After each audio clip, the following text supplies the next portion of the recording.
जनता बोलेगी, सुनेंगे सब। बेबाक बेखौफ बोल इंडिया बोल सब्सक्राइब करें और बेल आइकन दबाना ना भूलें। तो इस बार कितना टक्कर दे पाएगी बीजेपी? गढ़ माना जाता है ये बीजेपी का। अच्छा रहेगा। तो कितने इस बार? पिछली 2014 में इस बार 300 से ज़्यादा जाएगा। नहीं, वोट 5.5 लाख वोटों से जीते थे बीके सिंह। इस बार कितना लग रहा है, कितने वोटों से जीत सकते हैं इस बार? इस बार 6,000 से वोटों से जीतेंगे सर। जीतेंगे जी सर। और यूपी में कितना अनुमान है कि सीटें निकाल लेगी इस बार बीजेपी? बिल्कुल 80 के 80 निकालेंगे सर। 80 के 80 निकालेंगे। जी सर। और आप भाई साहब कहाँ से आए हो? बिल्कुल, मैं बैरामपुर से आया हूँ। अच्छा, नाम क्या?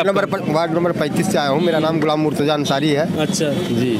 तो आप बीजेपी से कब से जुड़े हुए हो? बहुत दिनों से जुड़ा हूँ, 14 से। अच्छा, क्या खूबी दिखी आपको?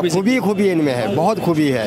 अच्छा। हाँ, इनमें मतलब ये है कि सबको एक साथ, सबका विकास, सबको एक साथ लेके चल रहे हैं नरेंद्र मोदी जी। कोई जात पात का खेल नहीं होता? ऐसा कुछ नहीं, ऐसा कुछ नहीं। जात पात वाला जो करते हैं वो करें, लेकिन हम नहीं करते हैं और हम मानते हैं इनको, दिल से मानते हैं और हम इनको वोट करेंगे। और हम अच्छा, इस बार बहुमत आ जाएगा? जी बिल्कुल आएगी सर। अच्छा, कहीं ना कहीं ये देखा जा सकता है गठबंधन है इस बार, महागठबंधन है, हर जगह से चुनौती। चाहे भी कुछ भी हो जाए सर, आएगी तो बीजेपी ही आएगी। चोरों का गठबंधन है, चोरों का गठबंधन है, ठगबंधन है, ठगबंधन है, बिल्कुल ठगबंधन है। कितना ठग जाएगा ये इस बार?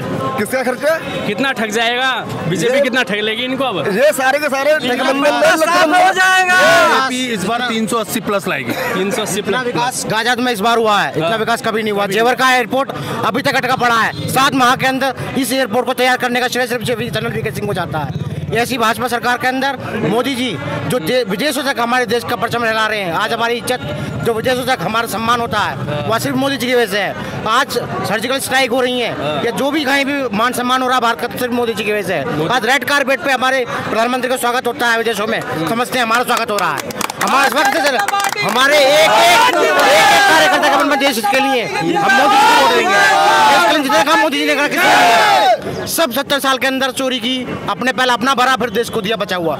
मोदी जी का ऊपर एक पैसे का आरोप नहीं है। कोई भी साबित कर दे एक पैसे का आरोप तो हम जो कहें वो करने को तैयार है। अच्छा, कहीं ना कहीं केजरीवाल ने मोदी जी की तुलना हिटलर से की है, उसके बारे में क्या कहना है?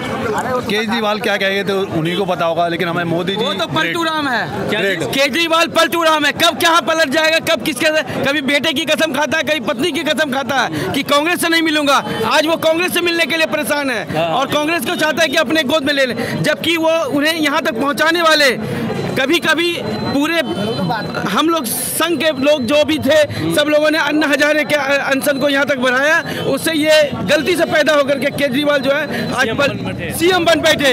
हम लोगों की भूल थी जो हम लोगों ने अन्ना हजारे को समर्थन दे करके केजरीवाल जैसे निकम्मे और झूठा लोगों को जीता के विधानसभा में ऐसा बयान देते हैं जिससे हमारी पाकिस्तान में बेइज्जती होती है। पाकिस्तान वाले उस बयान को दिखा करके बात की बेइज्जती करते हैं। विधानसभा से मौका मिल जाता है पाकिस्तान को। उन्हें देश के बारे में तनिक भी नहीं सोचा कि मैं संसद के अंदर विधानसभा के अंदर क्या बयान दे रहा हूँ मैं।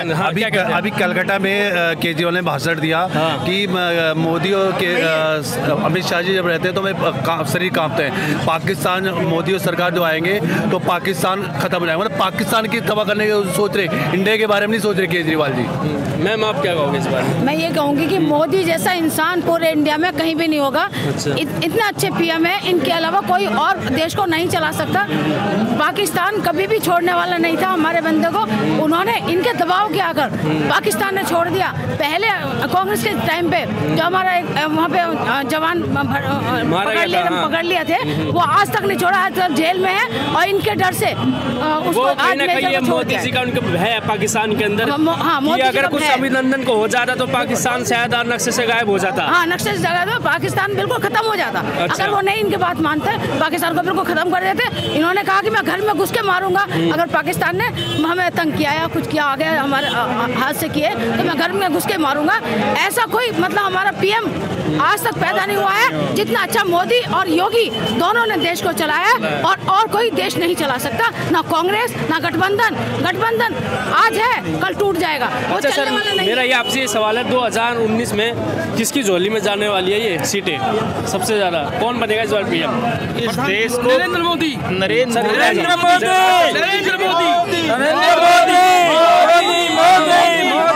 हाँ सर, आप बताइए। इस देश को केवल प्रधानमंत्री नरेंद्र मोदी बचा सकते हैं, बाकी किसी में क्षमता नहीं है। क्षमता नहीं है। कहीं ना कहीं सर ये भी देखा जा रहा है, राहुल अब रैलियां कर रहे हैं तो कहीं ना कहीं उनकी रैलियों में भीड़ बहुत ज्यादा दिख रही है, तो उसको हम क्या समझ रही है? पब्लिक को सोचना चाहिए। मैं यही कहूँगा, उनके अंदर वो जान नहीं है, जान नहीं है, वो जान नहीं है उनके अंदर। उन्होंने देश को और अपने आप को बनाया है, लेकिन लूटा है। किस तरह से लूटा सबको पता है। अच्छा, पूरे हिंदुस्तान और हिंदुस्तानियों की आवाज है मोदी। सिर्फ मोदी ही देश का कर्णधार है जो कि हमारे भारत को सोने की चिड़िया बना सकता है। हमारे सोने की चिड़िया जब थी, उन्होंने कांग्रेस ने खत्म कर दिया, फिर मोदी जी आए हैं हमारे देश को सोने की चिड़िया और पूरे वर्ल्ड में विश्व गुरु बनाने में अपना योगदान दे रहे हैं पूरे देश में। कहीं ना कहीं मैं आपसे पूछूंगा कि सर चौकीदार हैं, वो चौकीदार हैं, मोदी जी खुद ने एक अभियान चलाया था, चौकीदार ने अपनी वफादारी सही निष्ठा से निभाई है 5 साल के अंदर। पूरा भारत इस टाइम चौकीदार बना हुआ है, हर घर से आवाज आ रही है, मैं भी चौकीदार, मैं भी चौकीदार, मैं भी चौकीदार। और वो देश, समाज, परिवार, घर, सबका चौकीदार।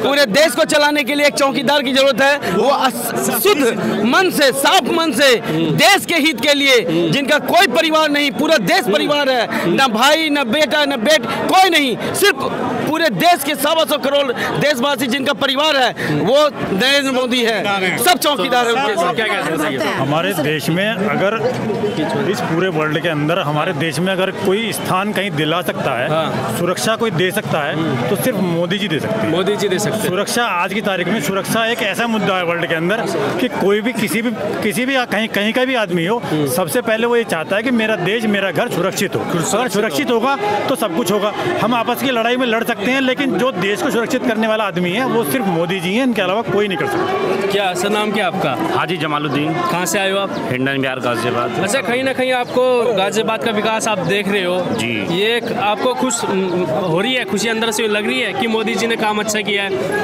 वेरी गुड, बहुत अच्छा किया है। अच्छा लग नहीं रहा, अच्छा दिख भी रहा है। दिख भी रहा है, हाँ जी। गाजियाबाद जब से नरेंद्र मोदी जी आए हैं, जब से 5 साल के अंदर गाजियाबाद में इतना विकास हुआ है कि शायद 47 से आज तक इतना विकास नहीं हुआ, जो कि दिखता भी है। कहीं ना कहीं ये देखा जा सकता है, मुस्लिम समाज मोदी जी से थोड़ा बहुत नाराज हुआ था क्योंकि 3 तलाक बिल लेके आई थी मोदी सरकार, तो उन्होंने कहा था हमारे धर्म के साथ छेड़छाड़ मत करो। उस बारे में क्या कहना है? नहीं, धर्म के साथ छेड़छाड़ नहीं हुई, जो कानूनी है, जो और मुस्लिम देशों में भी है, वो ही यहाँ लागू हुआ है। वो तो अब से पहले सऊदी अरब में भी था, पाकिस्तान में भी था। अच्छा, मतलब आप इससे नाराज नहीं होती? नहीं, आना चाहिए, वैसे आना चाहिए, अच्छी बात है। महिला सुरक्षित रहनी चाहिए, उनके भविष्य का मामला है। 50 साल का, 70 साल का बुजुर्ग एक चाय में नमक कम होने के, मीठे के कम होने के कारण उसको 75 साल की बुजुर्ग को तलाक दे देता है। ये कहाँ का न्याय है? अच्छा। जो मोदी जी कर रहे हैं निश्चित तौर से अच्छा कर रहे हैं, बेहतर कर रहे हैं, बेहतर कर रहे हैं। कहीं ना कहीं धर्म से छेड़छाड़ नहीं करी, बस महिला का सुरक्षा देखा। धर्म से छेड़छाड़ी तो कानून भी नहीं कर सकता है। जो हमारी हदीस में है उसी तहत ये निर्णय हुआ है। सिर्फ हम लोगों को, हम लोग जो बिन पढ़ लोग हैं, वो समझ नहीं पा रहे।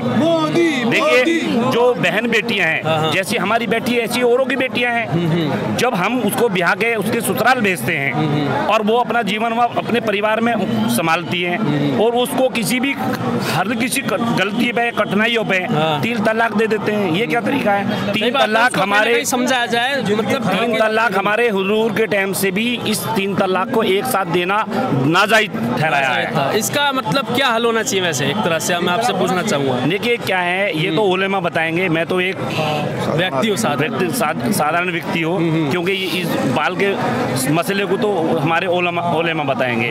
मगर जहाँ तक मेरा सवाल है, मैं भी एक मुस्लिम समाज से हूँ, यहाँ तक है जो बहन बेटियों के साथ हमारी जाती होती है वो नाजायज है। नरेंद्र मोदी जी देश की बेटी को, देश की जनता को खुशहाल सुरक्षित देखना चाहते हैं। जी हाँ, कहीं ना कहीं देखने को मिला है हमें। जी, देखने को मिला है, वो हमें देखने को मिला है। देश की सुरक्षा और महिलाओं की सुरक्षा हमें देखने को मिल रही है और आगे मिलती रहेगी, क्योंकि उनका जो व्यवहार है पेट भरने का नहीं है, वो देश चलाने का है। और जो नेता आते हैं, कोई भी पीएम बनता है, कोई भी नेता आते हैं, वो अपना पेट भरते हैं और देश को बेकार कर देते हैं। क्योंकि कहीं ये हमारी जो है जड़, देश की जड़ मजबूत कर रहे हैं हमारे पीएम, जो हमारे एक तरह से देखा जा सकता है। और जो और नेता आते हैं वो अपना जड़ मजबूत करके देश को खोखला कर देते हैं। और इन्होंने इतने जहाज बना दिए अपना मजबूत करने के लिए। अगर कोई देश हमारे ऊपर अटैक भी करता है तो उसके लिए हम तैयार हैं।